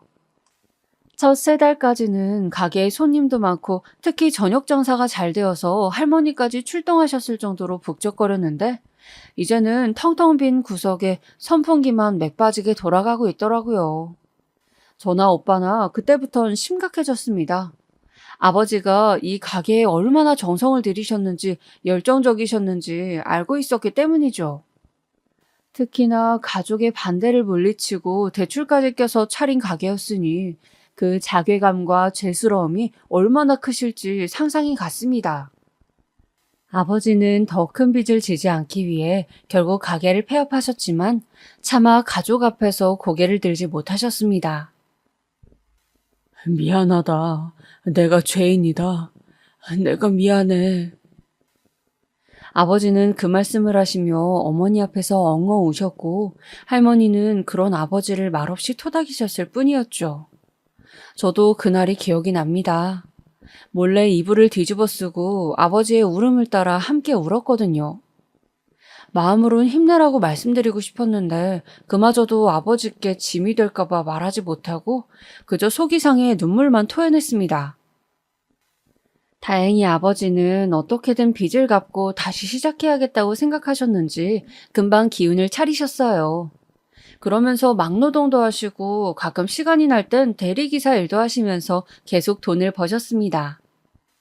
아버지도 나이가 드시니 전보단 분명 힘들어 하시는 기색이 역력하셨는데 그래도 저희 앞에선 장난도 치시고 농담도 하시면서 웃음을 결코 잃지 않으셨어요. 아마 저희가 걱정하는 거 아니까 그래서 더 그러셨을 거예요. 힘들어도 힘들지 않은 척, 괜찮은 척 하시면서 아버지 역할을 해내시려고요. 그런 아버지의 노고를 하늘이 알아줘서일까요? 힘들었던 저희 집에도 좋은 일이 생겼는데요. 바로 저희 오빠가 전액장학금으로 대학에 입학을 하게 된 것이에요. 사실 오빠는 대학 갈 형편이 안 된다는 걸 알고 진즉에 학자금 대출을 생각하고 있었는데 다행히 장학금이 허락되는 곳에 합격을 하는 바람에 더 이상 돈 걱정을 하지 않아도 되었죠. 어려서부터 오빠가 곧잘 공부를 하긴 했지만 이 정도일 줄은 몰랐는데 뜻밖의 행운에 가족 모두 놀라서 오랜만에 옥상에서 삼겹살을 구워 먹으며 오빠의 합격을 축하해 주었습니다. 허나 오빠는 걱정이 많아 보였어요. 근데 나 기숙사 생활을 할 거라 집을 떠나야 하는데 괜찮아요? 그럼 녀석아, 괜찮지 그럼. 설마 서울에 있는 대학교를 집에서 통학할 생각이었어? 아니, 그건 아닌데. 그냥 떠나려니까 어머니 돌봐줄 사람도 있어야 하는데 걱정이 되어서요. 아버지도 바쁘시고 지혜도 이제 수험생인데. 오빠, 수험생이랑 엄마 돌보는 거랑 무슨 상관이야? 공부하면서도 다 할 수 있어. 엄마 돌보는 게 뭐 어렵다고? 내가 할 거니까 걱정 붙들어 매셔. 그럼 우리 딸이 있는데 무슨 걱정이야? 넌 가서 공부나 열심히 해. 요즘 젊은 애들처럼 연애도 하고 여자친구 생기면 엄마도 보여주고. 어머니의 말에 오빠는 쑥스러운 표정으로 머리를 긁적였습니다. 연애, 오빠와 가장 안 어울리는 단어였죠. 공부밖에 모르는 우리 오빠가 연애를 할 날이 올까 저도 궁금해하며 오빠를 그렇게 서울로 보냈습니다. 오빠가 떠난 곳엔 허전함이 있었습니다만 여전히 저희 가족의 일상은 바쁘게 돌아갔어요. 저는 당시 수험생이었기 때문에 공부에 매진하기 바빴고 아버지는 열심히 돈을 버셨고 어머니는 어머니 나름대로 저를 챙겨주려고 애쓰셨어요. 사실 저는 공부를 하면서부터 어머니를 돌봐야 한다는 생각 때문에 어디 대학에 지원할지 고민이 많았는데요. 어차피 서울에 있는 대학교 갈 성적은 못 되어서 주변 대학교를 알아보고 있었어요. 가능하면 집에서 통학하기 좋은 곳으로요. 근데 어머니 생각은 달랐어요. 지혜야, 너 머리 좋으니까 조금만 더 이대로 공부하면 오빠처럼 서울에 있는 대학교를 갈 수 있어. 그러니까 조금만 더 열심히 해라. 엄마, 내가 가면 엄마 혼자 남게 되잖아. 야, 그건 싫어. 난 엄마랑 붙어 있을 거야. 엄마를 봐야 안심이 된다고. 아, 이 녀석아. 다 큰 성인이 무슨 엄마랑 있겠다 해. 너도 이제 독립할 나이가 됐으면 독립해야지. 너 등록금 지원해줄 돈 있으니까 등록금 생각하지 말고 엄마 걱정하지 말고 일단 공부나 열심히 해. 알았지? 어머니는 그때 참 아리송한 말씀을 하셨어요. 우리 집에 돈 나올 구멍이 어디 있다고 등록금이 있다고 하시는 건지. 하지만 어찌됐건 공부하는 건 학생의 본분이라 생각했고 하다 보니 저도 욕심이 나서 일단 열심히는 했던 것 같아요. 그 결과 담임 선생님의 권유로 서울에 있는 괜찮은 대학교에 넣어봤는데 예상치 못한 결과가 나왔어요. 제가 합격은 아니었지만 예비번호 1번이더라고요. 그러니까 합격자 중에 누군가 입학을 하지 않으면 제가 그 대상자가 되는 거였습니다. 당시 예비번호 1번이면 가능성이 아주 높았기 때문에 담임 선생님은 무척 기뻐하셨어요. 근데 저는 전혀 기쁘지가 않았어요. 엄마 얼굴이 먼저 어른거렸죠. 합격한다 쳐도 등록금을 내야 하는데 짐이 될까봐 돈 걱정이 더 앞섰고요. 결국 이 소식을 부모님에게 알릴지 말지 하다가 알리지 않았는데 어머니가 먼저 담임 선생님을 통해 알게 되셨더라고요. 아, 지혜야, 너 왜 말을 안 했어? 담임 선생님 말 들어보니 합격 전화가 올 수도 있다고 하던데. 아유, 장하다, 내 딸. 엄마, 나 그냥 대학 안 갈 거야. 뭐? 아니, 그게 무슨 말이야? 대학을 안 간다니? 안 가도 돼. 나 대학 안 가고 바로 취업해서 돈 벌고 싶어. 거기다 얹혀진 저의 폭탄 발언에 어머니는 더욱 놀라셨죠. 사실 대학이 아닌 바로 취업해야겠다는 생각은 그날 처음 한 것이 아니었어요. 오래전부터 대학과 취업을 두고 고민해 왔었는데 막상 눈앞에 보인 대학 등록금을 보니 이 돈을 갚으며 살 바에야 차라리 취업을 해서 집안의 보탬이 되어야겠다는 생각이 확고해졌어요. 그런데 어머니는 눈물로 절대 안 된다고 호소하셨습니다. 아, 내가 널 어떻게 키웠는데 그런 말을 하는 거야. 네가 대학을 안 가겠다는 건 나 때문이라는 건데. 내가 그럼 자식 집이라는 소리밖에 더 되니? 어? 엄마 마음 생각해 주는 건 고맙지만 그건 엄마가 바라는 게 아니야. 엄마가 바라는 거 아직도 모르겠어? 엄마가 바라시는 거 제 행복이셨죠. 저의 행복. 그래서 제가 지고 말았어요. 추가 합격 전화를 받고 난 후 어머니가 주신 등록금으로 학교를 등록했고 집을 떠났으니까요. 근데 어머니께 이 돈이 어디서 난 건지 궁금해 물어보니 할머니께서 예전부터 저희 대학 가면 주시려고 조금씩 국가에서 나오는 돈을 모아놓으셨다고 하더라고요. 그 돈이 얼마나 된다고 먹을 거 아껴가면서 손주 위에 모으셨단 소리에 그만 눈물이 터져 더 걸을 수가 없었습니다. 허리가 많이 아프셔 이젠 움직이지 못하는 할머니에게 전화해 너무 감사해요 할머니라는 말을 전하고 나서야 겨우 발걸음을 떼었죠. 대학교에 들어간 이후에도 저는 2주에 한 번씩 꼬박꼬박 집에 내려왔습니다.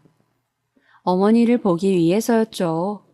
사실 더 자주 오고 싶었지만 대학교에 와서 해야 할 과제 양도 상당히 있기 때문에 2주에 한 번이 최선이었어요.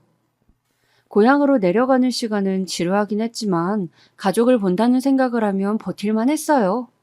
그러다 고향이 같아서 함께 내려올 수 있는 이성 친구 한 명을 사귀게 되었는데요.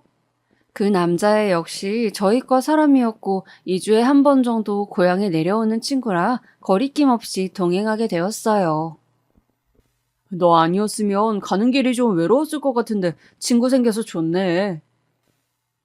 그러게나 말이다. 아, 맞다. 너 저번에 교수님이 내주신 그 과제 했어?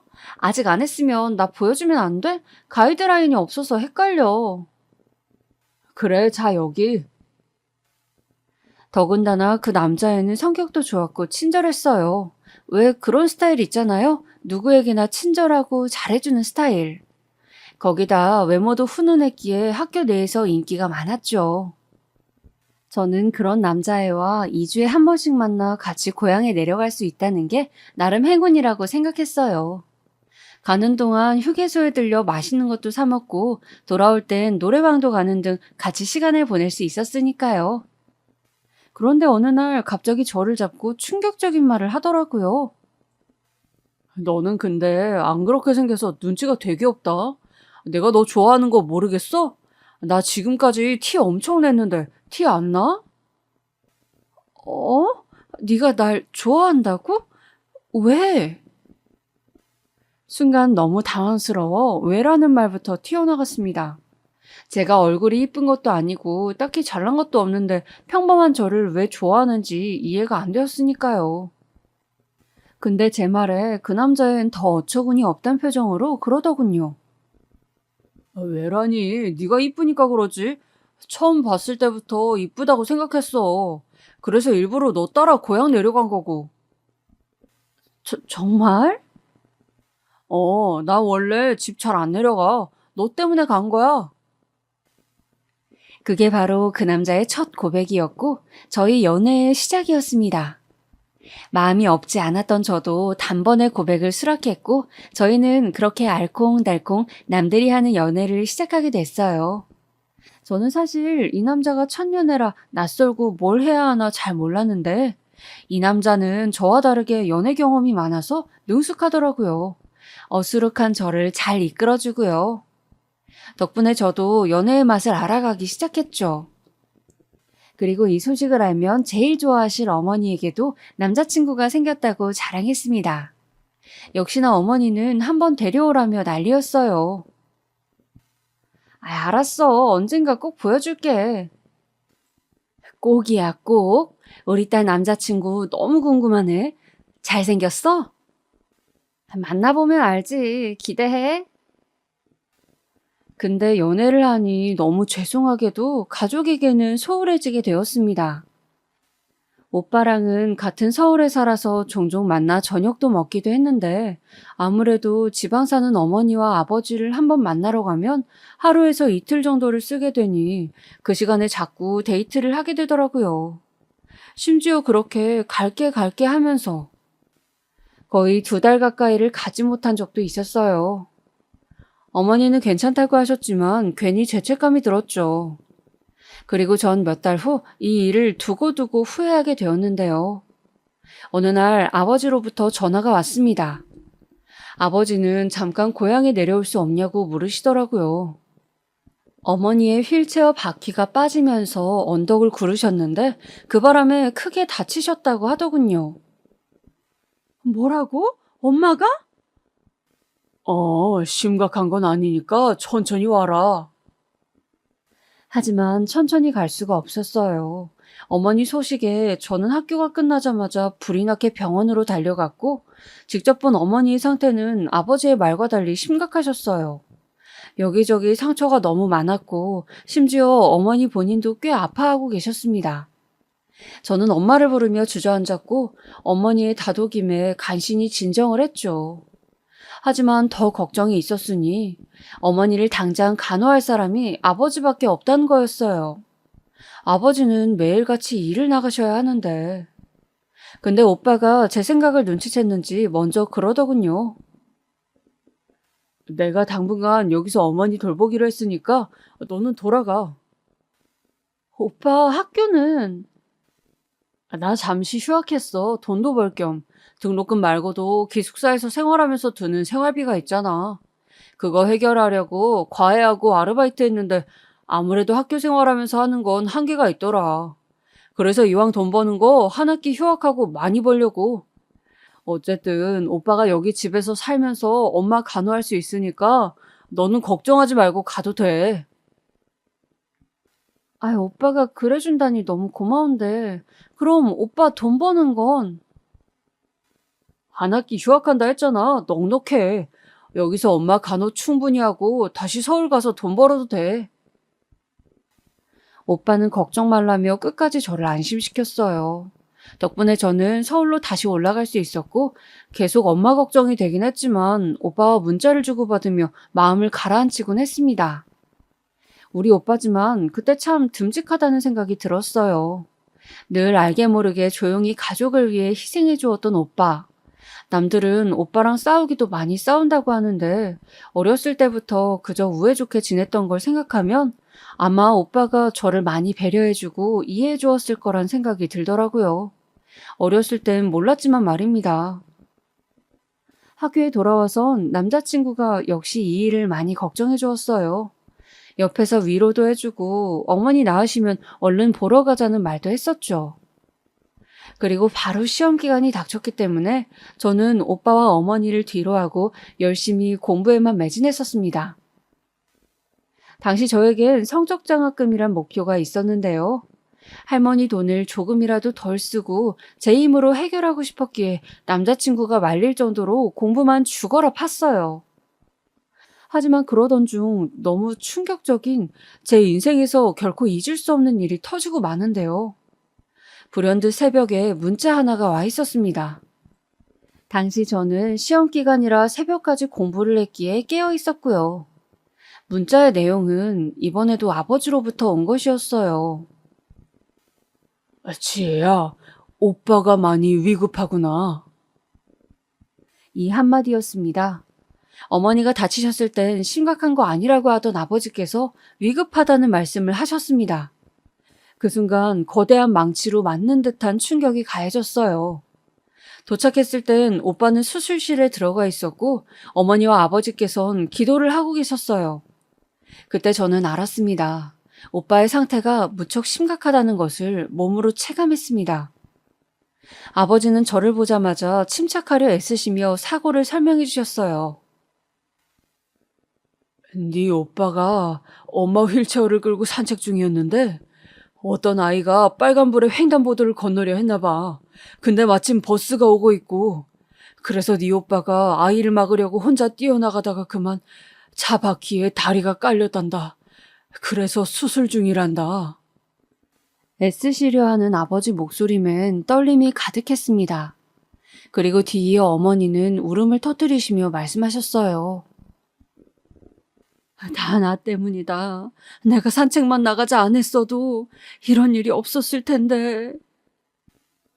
어머니의 울음소리에 머리가 멍해지는 기분이었습니다. 삐 하는 이명이 계속해서 들려왔어요. 오빠의 수술은 꽤나 오래 걸렸습니다. 중환자실에 옮겨지기 전 의사에게 들을 수 있었죠. 오빠의 한쪽 다리를 절단했다는 것을요. 오빠가 영원히 한쪽 다리를 잃은 채로 살아야 한다는 것을요. 마취에서 깨어난 오빠를 처음 맞이한 건 저였습니다. 오빠. 지혜야, 혹시 나 다리가 없니? 다리가 보이질 않아. 저는 그 말에 아무 말도 할 수가 없었어요.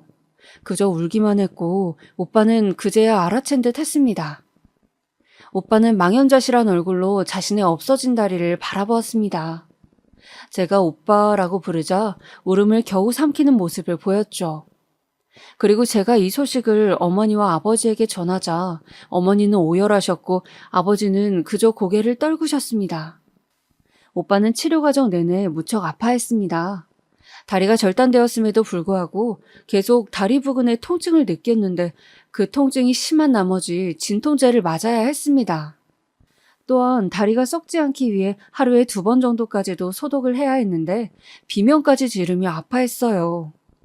그 모습을 보며 저희 가족은 모두 피눈물 나는 심정으로 같이 고통스러워했습니다. 무엇보다 오빠는 정신적인 트라우마가 생겼는지 우울감에 아무것도 하지 못했습니다. 먹지 못해 뼈밖에 안 남아있는 상황에서도 다리 없이 살아야 한다는 사실을 받아들일 수가 없다며 벽만 쳐다보고 있었어요.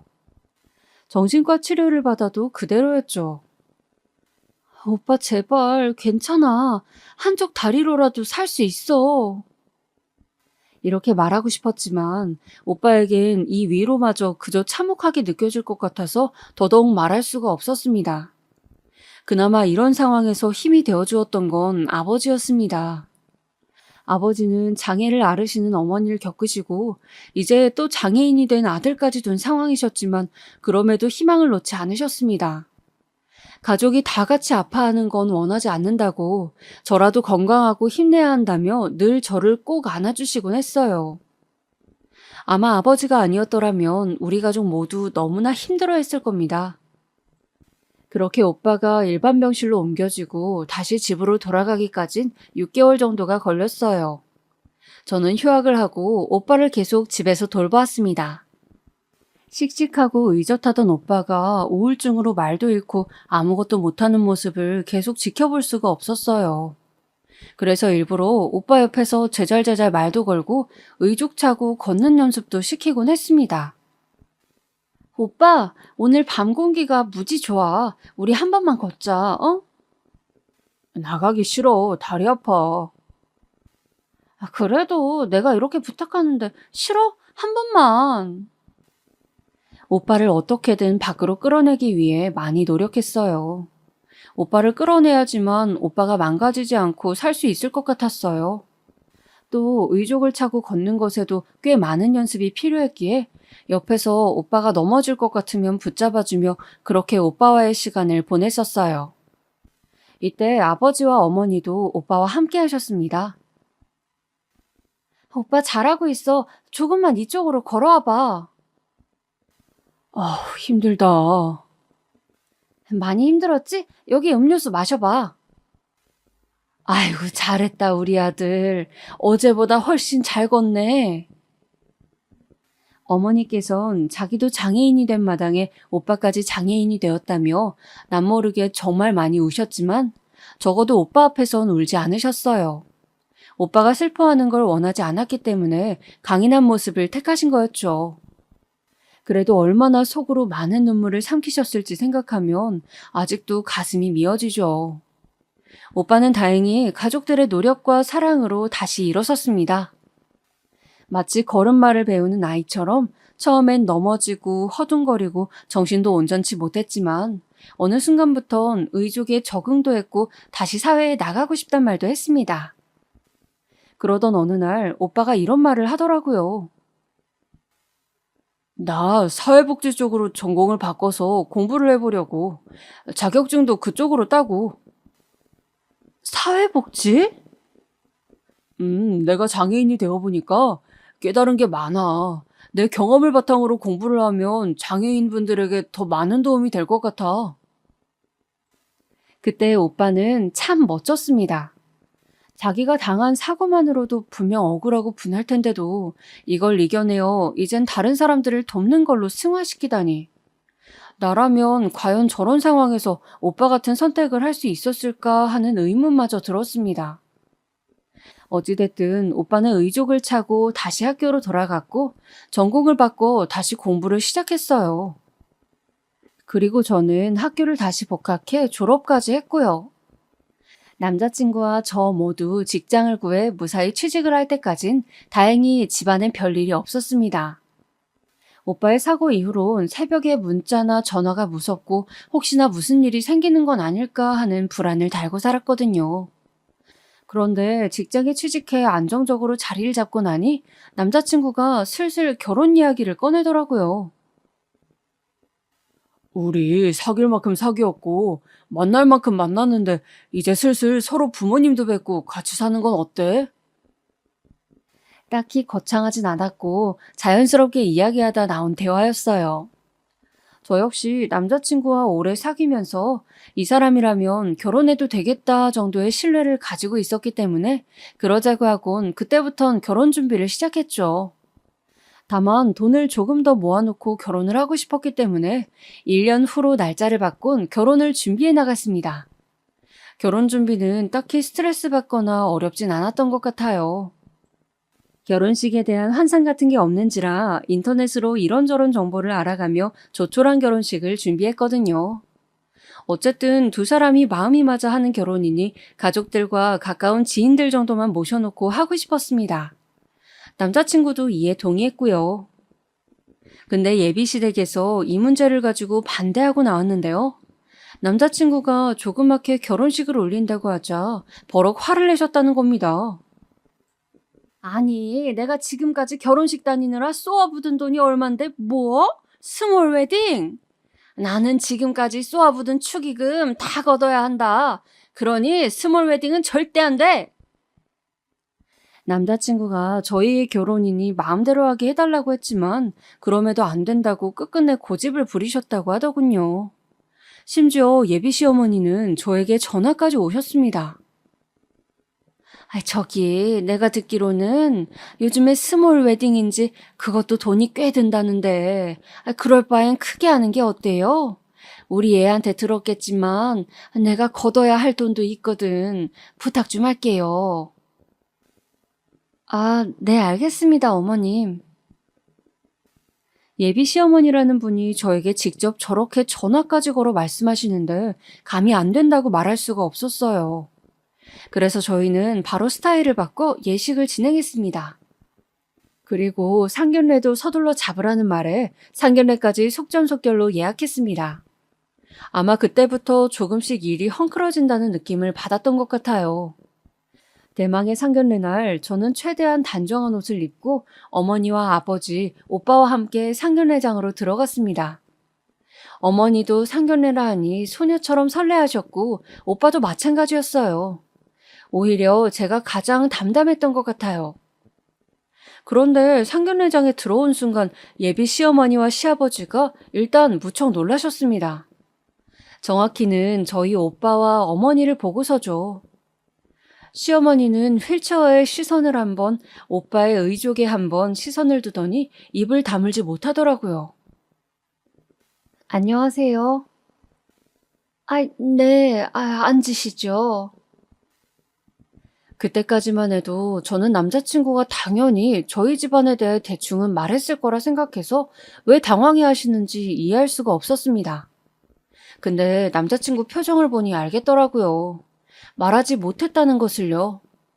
왜 말하지 못했는진 그 다음에 알게 되었습니다. 어김없이 상견례다운 대화가 오가야 할 상견례장에선 침묵만이 흘렀습니다. 예비 시어머니가 대놓고 한숨을 푹푹 쉬고 있었거든요. 아이, 그 한숨 소리에 오빠가 인상을 찌푸리더니 제게 조용히 문자를 보냈어요. 지금 이 분위기 뭐냐고요. 어머니를 보니 어머니는 이미 손을 조금씩 떨며 불안해하고 계셨습니다. 아버지께서 어떻게든 분위기를 만들어 보기 위해 사돈어른이라 부르며 말을 붙였지만 예비 시부모님은 무슨 말에도 시큰둥했습니다. 그러다 잠시 후 이 침묵을 견디지 못하고 오빠가 화장실을 간다며 일어났는데 새로 바뀐 의족이 불편한 건지 조금 이상하게 걷더라고요. 그래서 아버지가 급히 부축해 주려고 일어나셨습니다. 그때 시모의 속삭임이 들려왔죠. 바로 앞에 있는 남자친구에게 한 말이었는데요. 한 집에 다리병신이 한 명도 아니고 두 명이라니 왜 저런 사람들을 상견례장에 오게 했어? 그 속삭임에 남자친구는 얼어붙어 버렸고 오빠 역시 나가지 못한 채 그 자리에 못 박힌 듯 서 있었습니다. 어머니는 눈물이 맺혀 고개를 떨구고 계셨죠. 무슨 말을 들은 건가 싶어 예비 시어머니를 보았지만 뻔뻔스럽게 눈을 치켜뜨고 있더군요. 엄마 왜 그래? 미쳤어? 내가 뭐 틀린 말 한 거 아니잖아. 다리 병신들은 상견례장에 오게 하는 거 그거 너무 무례한 거 아니니? 사람이 예의라는 게 있고 격이라는 게 있는데 말이야. 지금 뭐라 하셨습니까? 못 들은 거 아니잖아요. 피곤하게 왜 또 물어요?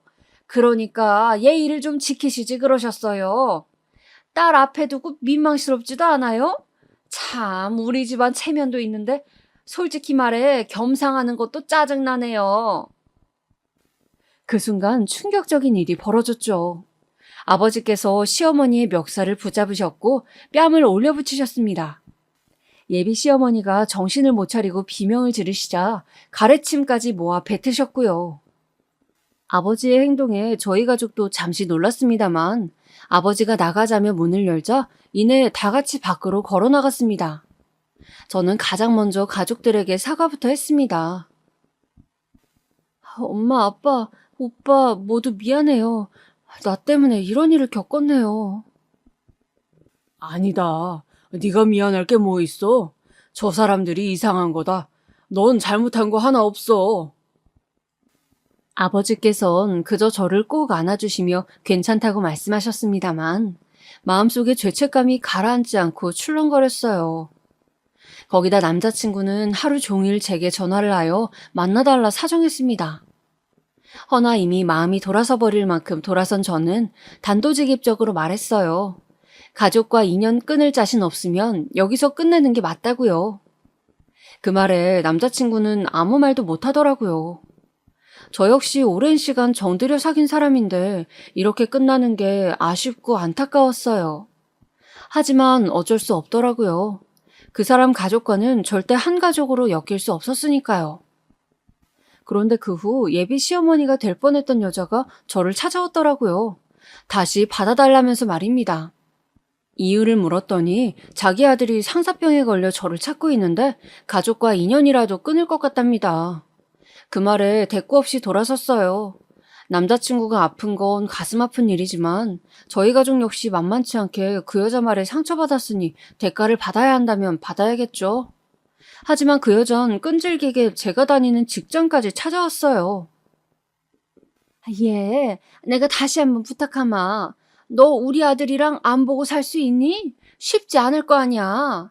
그러니까 내가 아량 넓게 니네 그 아픈 가족까지 다 받아준다는 거야. 고맙지 않니? 아량 넓게요? 착각하지 마세요. 제가 받아주지 않는 거예요. 당신과 당신 아들을. 장애인을 보고 비하 발언이나 하는 차별주의자들, 혐오주의자들, 무식하고 더러워서 안 받아주는 거라고요. 그리고 제가 보기엔 저희 가족이 아픈 게 아니라 당신 가족이 아픈 것 같네요.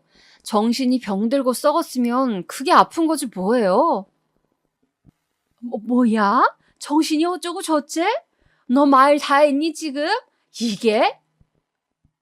저한테 더 험한 말 듣기 싫으면 그러니까 찾아오지 마시고 전화도 하지 마세요. 제 말에 그 여잔 할 말을 잃고 우두커니 서 있었습니다. 요즘도 그때의 일을 가끔씩 되돌려보곤 합니다. 사실 제가 오늘 쓴 거 외에도 그 여자가 한 말이나 행동들은 훨씬 더럽고 지저분했어요. 떠올리면 힘들 만큼이요. 근데 일부러 많은 공간을 들여 적지 않았습니다. 제 삶의 파괴적이고 부정적인 부분에 집중하기보다는 저희 가족이 어떻게 고난을 극복해왔고 어떻게 견뎌왔는지를 더 알려드리고 싶어서예요. 저희 가족은 이미 아플 만큼 아팠고 충분히 힘들 만큼 힘들었어요. 왜 하필 우리 가족에게 이런 일이 일어났을까 싶을 정도로요. 그리고 함께 그 고난을 이겨나갔죠. 저는 그런 면에서 저희 오빠나 어머니, 아버지 모두 자랑스러워요. 안타깝게도 세상에 장애인 혐오주의는 아직 널려 있어요. 그들은 장애인들을 약자를 혐오하고 비하하고 또 연민이란 명목으로 교묘하게 괴롭히기도 하죠. 하지만 이들에게 맞서는 방법은 저희가 장애를 가진 사람들이지만 얼마나 용기 있게, 얼마나 멋지게 삶을 살아나가는지 보여드리는 거라 생각해요. 저희 가족은 그 누구보다 멋지게 살아나가고 있어요. 어머니도 오빠도요. 마지막으로 편견 없는 세상이 되길 그 누구보다 기원하는 마음으로 이 글을 오빠와 어머니에게 바칩니다. 사랑합니다, 내 가족.